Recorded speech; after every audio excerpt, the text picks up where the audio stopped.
तुम्हाला थंबनेल पाहून तर समजलंच असेल. आज आपण काहीतरी वेगळं आणि अतिशय चविष्ट, रुचकर असं पाहणार आहोत. बरं, ही रेसिपी एकदम नवीन आहे बरं का. यापूर्वी तुम्ही ही रेसिपी कुठेच पाहिली नसणार आहे. कोथिंबीरमध्ये दूध घालून नेमका असा काय पदार्थ तयार होणार याची उत्सुकता तुम्हालाही लागली असेल. बरं, हा पदार्थ गोड आहे की तिखट? मुळात हा प्रश्न सगळ्यांना पडला असेल. ही रेसिपी तुम्हाला कुठेच पाहायला मिळणार नाही, कारण याचा शोध मी लावलेला आहे. यापूर्वी मी स्वतःही कधी केली नव्हती. आज मला अचानक सुचलं आणि म्हटलं चला करून पाहावी.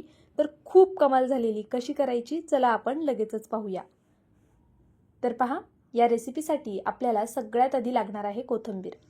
या रेसिपीला आपल्याला फार काही साहित्य लागत नाही. अगदी घरामध्ये जे उपलब्ध आहे ना त्या साहित्यात तुम्ही ही रेसिपी करू शकता. करायला अतिशय सोपी आणि खायला खूप जास्त रुचकर. पाहुणे आल्यावर आवर्जून करावी अशी ही रेसिपी आहे. आपलं बघा बऱ्याचदा ठरलेलं असतं ना की पाहुणे आल्यावरती आपण पनीरच करतो, चिकनच करतो किंवा मग काहीतरी ठराविक भाजी की हीच भाजी पाहुणे आल्यावरती करायची. जसं की मासवड्या असतील किंवा मग इतरही कोणतं शेंगोळ्यांचं कालवण वगैरे. त्यातच तुम्ही या रेसिपीची सुद्धा एक जागा ठेवू शकता. स्टार्टरमध्ये करा किंवा मग डायरेक्ट भाजी म्हणून करा किंवा मग नाश्त्याचा पदार्थ म्हणून करा. खूप जास्त कन्फ्यूज होणार आहे तुम्ही की नेमकं मी असं काय बोलते की जे नाश्त्यालाही खाऊ शकतो किंवा भाजी म्हणूनही करू शकतो. मी तुम्हाला या व्हिडिओमध्ये ना खूप भन्नाट असा एक पदार्थ दाखवते. तर पहा, या रेसिपीसाठी आपल्याला कोथिंबीर घ्यायची आहे. ती स्वच्छ धुवून घ्यायची, त्यानंतर ना अशा पद्धतीने कट करून घ्यायची. आता कोथिंबीर जितकी तुम्हाला गरजेची आहे तितकी घ्या. मी ही रेसिपी 2 जणांसाठी करते, तर मी इतकी कोथिंबीर घेतली आहे. मिक्सरच्या भांड्यामध्ये 1-2 हिरव्या मिरच्या घालायच्या, सोबत लसणाच्या पाकळ्या घालायच्या. त्यानंतरनं यामध्ये 1 लहान वाटी बेसन पीठ घालायचं. पहा, लहान वाटी बेसन पीठ घातले. आता त्यानंतरनं काय करायचं आहे आपल्याला, यामध्ये थोडंसं दूध घालून घ्यायचं आहे. पहा, आपण बेसन पिठामध्ये ना आधी दूध घालून घेऊया. अगदी थोडं दूध घालायचं आहे. आपल्याला एकदम दूध घालायचं नाही. आता तुम्ही पीठ किती प्रमाणात घेताय ना त्यानुसार तुम्हाला इथे दुधाचं प्रमाण कमी जास्त लागू शकतं. तुम्ही किती क्वांटिटीमध्ये हा पदार्थ करताय त्यावरती तुम्हाला दूध लागणार आहे. मी थोडं थोडं करून यामध्ये दूध ॲड केलेलं आहे आणि मला तेवढं संपूर्ण दूध लागलेलं आहे. पहा, पीठ अशा पद्धतीने आपल्याला पातळ करायचे. खूप घट्ट ठेवायचं नाही आहे आणि अगदीच पातळ करायचं नाही आहे पाण्यासारखं. अगदी या पद्धतीने हवं आहे. पहा, जसं आपण नेहमी बटाटे वडे करण्यासाठी जसं पीठ खलवतो ना, अगदी त्या पद्धतीने हे पीठ आपल्याला घट्ट आणि पातळ असं हवं आहे. पहा, अशा पद्धतीने. आता मी हे मिक्सरच्या भांड्याचं जे झाकणाचं आहे ते काढून घेतलं. त्यानंतरनं काय करायचं, ही जी कोथिंबीर आहे ही यामध्ये घालून घ्यायची. तर पहा, इथे मी संपूर्ण कोथिंबीर यामध्ये घालून घेते. कोथिंबीरीचा हा एकदम वेगळा आणि नवीन पदार्थ आहे. आता मिरची घातल्यामुळे तुमच्या लक्षात आलं असेल की आपण तिखट पदार्थ करतोय काहीतरी, पण वड्या वगैरे करत नाही बरं का आपण. यामध्ये मी चवीनुसार मीठ घालून घेतलं. त्यानंतरनं थोडीशी हळद घालायची आपल्याला आणि त्यानंतर पांढरे तीळ आवर्जून घालायचे. सोबतच थोडंसं मी इथे जिरंसुद्धा घालून घेणार आहे. आता हे सर्व जिन्नस घातले की आपण हे सर्व एकजीव करून घेऊया. पहा, अशा पद्धतीने. हे मिक्सरला फिरवायचं नाही आहे बरं का. परत आपल्याला हे स्पूनच्या साह्याने, चमच्याच्या साह्याने छान असं एकजीव करून घ्यायचे, म्हणजे मीठ सगळीकडे लागलं जाईल. त्याचबरोबर हळदसुद्धा यामध्ये व्यवस्थित मिक्स होईल. तर पहा, मी ते अगदी एकसारखं असं हे फिरवून घेते आणि कोथिंबीर प्रमाणात पडलेली आहे. जितकं आपलं पीठ आहे ना तशी कोथिंबीर घ्यायची आहे. पहा, तुम्हाला कोथिंबीर थोडी जास्त प्रमाणात घ्यायची. आता इथे हे बॅटर अगदी व्यवस्थित असं तयार झालेलं आहे. आता आपण काय करूया, एक प्लेट घेऊया. पसरट अशी प्लेट घ्यायची. प्लेट घेताना अशी घ्या की हे बॅटर त्यामध्ये बसेल. आता ह्या प्लेटला आपण तेल लावून घेऊया. आता तुम्हाला वाटेल यामध्ये हे टाकायचं म्हणजे मग ढोकळा करतोय का, तर अजिबात नाही. बरं, वड्या करतोय का, तर तसंही नाही. तुम्ही ही रेसिपी संपूर्ण पहा. खात्रीने सांगते तुम्हा सगळ्यांना खूप जास्त आवडेल. तर पहा, इथे आपण प्लेटला छान असं तेल लावून घेतलेलं आहे. आता एका कढईमध्ये किंवा पातेल्यामध्ये खाली पाणी ठेवायचं. त्यानंतरनं त्यावरती तुमच्याकडे जर स्टँड असेल तर ते ठेवू शकता तुम्ही. मी इथे खाली प्लेटच ठेवलेली आहे आणि आपण ज्या प्लेटला तेल लावून घेतलं आहे ना ती प्लेट यावरती अशा पद्धतीने ठेवून घ्यायची आणि त्यानंतरनं हे जे बॅटर आहे हे यामध्ये घालून घ्यायचं. आता तुम्ही हे आधी खालीच बॅटर घालून नंतर प्लेट यावर ठेवली तरी चालेल, पण बऱ्याचदा काय होतं ना, प्लेट सरकते किंवा पटकन अशी ठेवता येत नाही, कारण आपलं पाणीसुद्धा आता बऱ्यापैकी गरम होत आलेलं आहे. त्यामुळे शक्यतो अशा पद्धतीने करा, म्हणजे मग प्लेट खाली ह्याच्यामध्ये ठेवताना हाताला भाजणार नाही आणि तुम्हाला हे व्यवस्थित बॅटर सेटसुद्धा करता येईल. तर पहा, अशा पद्धतीने मी इथे हे सेट करून घेतलेले, सगळं बॅटर यामध्ये घालून घेतलेले. आता यावरती आपण बंद झाकण ठेवूया. हवा कुठून बाहेर आली नाही पाहिजे याची काळजी घ्यायची आहे. जर तुमच्याकडे स्टीमर असेल तर तुम्ही त्यामध्ये सुद्धा अशा पद्धतीने हे स्टीम करून घेऊ शकता. आता ही प्लेट एकदा स्टीम बसली ना की प्लेट पडू शकते, म्हणून मी यावरती थोडंसं वजन ठेवते अशा पद्धतीने. आपल्याला फक्त 5 ते 7 मिनटं ह्याला मीडियम फ्लेमवरती होऊन द्यायचे. तोपर्यंत आपण पुढची कृती करून घेऊया. तर पहा, इथे मी एका साईडला कढईमध्ये तेल ठेवते. थोडंसं तेल घालायचं आहे आपल्याला, अगदी अर्धी पळी फक्त तेल घालून घेतलेलं आहे मी इथे. यामध्ये आता आपण कट केलेला कांदा घालूया. इथे मी मीडियम साईजचे 2 कांदे घेतले होते, ते अशा पद्धतीने उभे असे कट करून घेतलेले आहेत. पहा, आता हे कांदे मी यामध्ये घालून घेतले. कांदा आपल्याला छान असा परतवून घ्यायचा आहे. गॅसची फ्लेम मीडियम ठेवायची. मीडियम फ्लेमवर आपल्याला हा संपूर्ण कांदा परतवून घ्यायचा आहे. आता तुम्ही किती जणांसाठी ही रेसिपी करताय त्यानुसार तुम्हाला कांद्याचं प्रमाण कमी जास्त लागू शकतं. तर इथे मी 2 जणांसाठी करते म्हणून मी इथे 2 मीडियम साईजचे कांदे घेतलेले आहेत. पहा, कांदा थोडासा असा भाजला गेला की यामध्ये मी 4 हिरव्या मिरच्या घालणार आहे. सोबतच यामध्ये आपल्याला भरपूर असा लसूण घालायचा आहे. न विसरता यामध्ये मिरची, लसूण, अद्रक घालायचंच आहे. तर पहा, इथे मी आल्याचे असे लहान लहान तुकडे करून घेतलेले, ते सुद्धा घालून घेतले. आलं असं जरा लहान तुकड्यांमध्ये कट केलं ना की ते मग आपण ज्यावेळेस हे वाटण काढणार त्यावेळेस ते छान असं बारीक वाटलं जाईल. तर पहा, आता तुमच्या लक्षात आलं असेल की वाटण काढणार म्हणजे काहीतरी भाजी करते.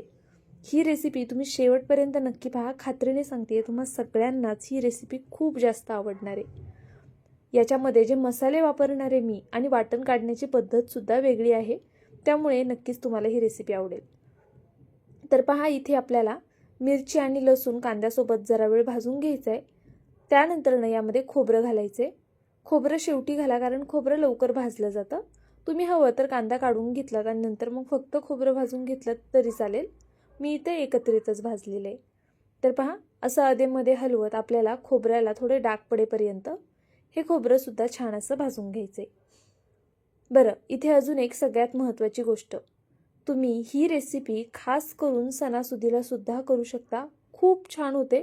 नेहमी आपण पनीरची भाजी करतोच, पण काहीतरी असं वेगळं आणि पनीरपेक्षाही कितीतरी पटीने चविष्ट, म्हणून तुम्ही ही रेसिपी नक्कीच ट्राय करू शकता. तर पहा, छान असं खोबरंसुद्धा आपलं भाजलं गेलेलं आहे. आता मी यामध्ये कोथिंबीर घालून घेते आणि गॅस बंद करते. कोथिंबीर घालून गॅस बंद केलेला आहे. एकदा असं हे सर्व छान असं मिक्स करून घेते आणि त्यानंतरनं प्लेटमध्ये काढून घेणारे मी, म्हणजे मग हे थंड होईल. आणि हां, हे थंड होतंय तोपर्यंत पहा, आपलं वाटण भाजून होईपर्यंत ना हे सुद्धा शिजलेलं आहे. ह्याचं झाकण काढताना इथे व्हिडिओ स्किप झाला आहे माझ्याकडून. तर आता आपण हे बाहेर काढून घेऊया. 5 ते 7 मिनटामध्ये आरामात हे शिजलं जातं असं. आणि पहा, अगदी परफेक्ट झालेलं आहे. असं पातळ वगैरे पण झालं नाही आहे हे बॅटर. एकदम व्यवस्थित आणि छान असं सेट झालेलं आहे. पहा, इथे जे बेसन पीठ आहे ना ते शिजलेलं सुद्धा आहे, पण तरीसुद्धा हे पुढे आपण अजून शिजवून घेणार आहोत. आता हे बाहेर काढून ठेवायचे थोडं थंड होईपर्यंत. ते थंड होते तोपर्यंत आपण हे वाटण वाटून घेऊया. तुम्ही ते फ्रीजमध्ये तसंच ठेवून दिलं, जेव्हा भाजी करायची आहे, जेव्हा म्हणजे तुम्ही हे सकाळी करून ठेवलं तर संध्याकाळी किंवा दुसऱ्या दिवशी सकाळी तुम्ही करू शकता. खूप दिवस ठेवू नका, बेसन पीठ आहे खराब होऊ शकतात. तर पहा, इथे मी जितकं गरजेचं आहे तितकं पाणी घालून हे वाटण वाटून घेतलेलं आहे. त्यानंतरनं एक कढई ठेवायची. कढईमध्ये बेसिक मसाले घालून घेऊया. सगळ्यात आधी घालायचा आहे मटण मसाला. त्यानंतरनं 2 चमचे कांदा लसूण मसाला आणि त्यानंतरनं हळद. सोबत थोडीशी बेडगी मिरची पावडर घालणार आहे, म्हणजे आपल्या भाजीला छान असा रंग येईल. आता तुम्ही पुढे भाजीची तरी बघाल ना तर खरंच तुम्हालाही वाटेल की अरे काय भाजी केली आहे. तुम्ही नक्की या गुरुवारी ही भाजी कराल, किंवा मग जेव्हा कधी तुम्हाला उपवास असतो, उपवास सोडायला नक्कीच तुम्ही ही रेसिपी कराल. इतकी छान होते. पाहुणे आल्यावरती सुद्धा कराल अशीच होते. पहा, मी ज्यावेळेस मसाले घालत होते ना त्यावेळेस तेल खूप कडकडीत गरम केलेलं नव्हतं. तेल कोमट गरम झाल्यावरती मसाले घालून घेतले, कारण मसाले घालेपर्यंत तेल गरम होतं आणि गरम गरम तेलात जर मसाला घातला तर मग मसाले करपू शकतात. तर इथे मी वाटण घालून हे सर्व छान असं तेल सुटेपर्यंत परतवून घेणार आहे. नेहमी जसं मी सांगते की वाटण आपल्याला कमीत कमी 3 ते 4 मिनटं तरी परतवून घ्यायचे. इथे पहा 3-4 मिनटं झालेली आहेत आणि वाटण छान असं परतलं गेलेलं आहे. जेव्हा तुमच्या वाटणाचा रंग असा येतो ना, ते छान असं परतलं जातं ना, त्यावेळी तुमची कोणतीही भाजी असू द्या ती नक्कीच छान होईल. वाटण छान परतून घ्यायचं आणि मुळात ते सुरुवातीला छान असं भाजूनसुद्धा घ्यायचं. तर पहा इथे मी यामध्ये गरम पाणी ॲड करते. लक्षात घ्या, भाजीमध्ये आपल्याला संपूर्ण गरम पाणीच घालायचं आहे. मिक्सरच्या भांड्यामध्ये सुद्धा मी कोमट पाणी घालूनच ते मिक्स करून घेतलं आणि मग यामध्ये घालून घेतलेलं आहे. गरजेनुसार जसं लागेल तसं तुम्ही यामध्ये पाणी ॲड करून घ्या, पण लक्षात घ्या गरम पाण्याचाच वापर करा. आता ही ग्रेव्ही करताना आहे ना थोडी पातळ करायची, म्हणजे आपण इतर ज्या भाज्या करतो ना त्यापेक्षा ही ग्रेव्ही थोडी पातळ धरायची, कारण आपण यामध्ये त्या बेसन पिठाच्या वड्या सोडणार आहोत. बेसन पीठ थोडं पाणी शोषून घेतं, त्यामुळे थोडीशी पातळ धरा ही भाजी. तर पहा इथे आता चवीनुसार मीठ घालून घेतलेलं आहे मी. जितकं गरजेचं आहे तितकं मीठ आत्ताच घालून घ्यायचं. आपण एकदा की यामध्ये वड्या सोडल्या ना की त्यासुद्धा हे थोडंसं जो रस्सा आहे तो शोषून घेणार, आणि मग जर आत्ता भाजी आळणी असेल ना तर मग वड्यासुद्धा आपल्या थोड्या आळणी लागू शकतात. आपण त्यात मीठ घातले तरीसुद्धा इथे एकदा ह्या रश्श्यामध्ये मीठ घातलं ना की टेस्ट करून पहा की मीठ बरोबर आहे की नाही. तर चला, आपल्या भाजीला उकळी येते तोपर्यंत आपण वड्या कट करून घेऊया. आता या वड्या कट करता करता ना मी तुम्हाला अजून एक रेसिपी इथे सांगून टाकते. तर पहा अशा पद्धतीने तुम्ही भाजी जर तुम्हाला करायची नसेल, मुलांच्या टिफिनसाठी फक्त हा पदार्थ करायचा आहे ना, तर याच्या अशा पद्धतीने वड्या करू शकता आणि त्याला छान अशी फोडणी देऊ शकता. जर तुम्हाला तेलकट नको असेल तर फोडणी द्या, किंवा मग तेलकट चालणार असेल तर मग नक्कीच ह्या छान अशा डीप फ्राय करा. खूप जास्त छान होतात, मस्त कुरकुरीत लागतात. आता पहा मी इथे ह्या भाजीमध्ये सोडायच्या आहेत म्हणून मी लहान लहान चौकोनी फोडींमध्ये ह्या कट करून घेते. पण जर तुम्हाला तळायच्या असतील ना तर तुम्ही थोड्या मोठ्या मोठ्या फोडी ठेवल्यात तरी चालेल, किंवा मग याला जर तडका देणार असाल तर अशाच छान लहान लहान फोडी करा, म्हणजे मग त्या खायला जास्त छान लागतात. तर पहा इथे मी अशा पद्धतीने चौकोनी फोडींमध्ये हे कट करून घेतलेले. आता मी तुम्हाला काही वड्या इथे काढून दाखवते. टेन्शन घ्यायचं नाही, वड्या अगदी सहज निघतात. आपण ताटाला तेल लावलं होतं ना त्यामुळे त्या अजिबात चिटकून वगैरे बसत नाही, अगदी सहज निघतात. पहिली 1-2 लाईन ज्या असतात ना त्या थोड्या काळजीपूर्वक काढायच्या, कारण की आपली सुरी तेवढ्या जागेत बसायला सुद्धा जागा नसते. त्यामुळे ह्या 1-2 लाईन फक्त काळजीपूर्वक काढा, त्यानंतरनं अगदी पटापट ह्या सगळ्या वड्या निघून येतात. बरं, प्लेटला जो चुरा थोडाफार राहतो ना, जसं की आता तुम्ही पाहताय की प्लेटमध्ये थोडं थोडं काही ठिकाणी खाली चिटकून बसलेलं असतं, त्याचा सुद्धा आपण उपयोग करणार आहोत. तो कसा पुढे सांगते. तर पहा इथे मी 2 लाईन काढल्या ना, त्यानंतरनं पहा अगदी पटपट अशा ह्या वड्या सगळ्या आपल्याला काढता येतात. ते सुरीच्या साह्यानेच काढा, चमच्यापेक्षा सुरीने कसं व्यवस्थित निघतात, चमच्याने तुटू शकतील. आता पहा हे जे खाली राहिलेलं आहे ना बॅटर, हे काय करायचं आहे, आपला जो रस्सा उकळी आली आहे ना ज्या रश्श्याला आपल्या, त्यामध्ये घालून टाकायचे, म्हणजे मग भाजीला थोडा अजून दाटसरपणा येतो आणि भाजी खायला जास्त रुचकर लागते. तर चला पाहूया आपण रश्श्याला उकळी आली आहे का. पहा मस्त असं आपलं कालवण उकळलेलं आहे. आमच्याकडे कालवण म्हणतात, तुमच्याकडे काय म्हणतात कमेंट करून नक्कीच सांगा.